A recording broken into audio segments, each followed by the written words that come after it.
The amount that was discussed earlier, that approximately 70,000 litres, is the amount that would have escaped the area before boom came in. You've seen it on the rocks, so like we know it's there.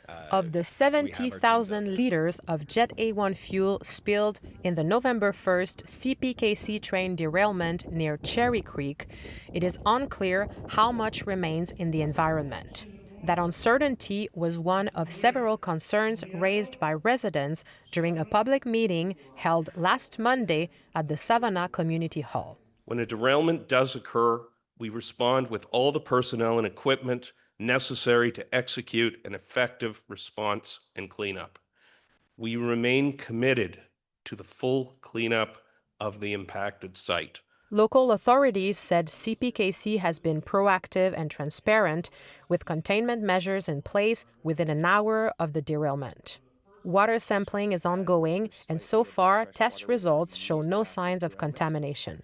Cleanup efforts will also continue until federal and provincial agencies, in collaboration with CPKC and local First Nations, determine the work is complete. One of the challenges that remains is removing residual oil from the shoreline, where it can become trapped and does not evaporate as easily as it does in the water. A technique called flushing will be used to address that issue. Again, we put that boom out in the water in front of that area, and we use a pump, and we pump water from the lake up onto where that oiled area is to basically float the oil up and get it to an area where we can collect it using sorbent pads or booms. Although a rock slide is being considered, the exact cause of the derailment is still under investigation.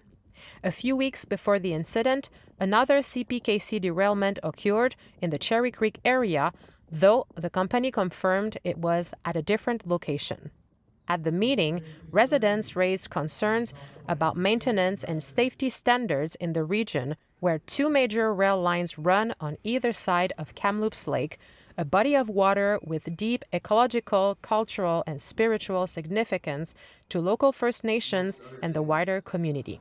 This incident represents a significant environmental and cultural concern that we're going to talk about tonight.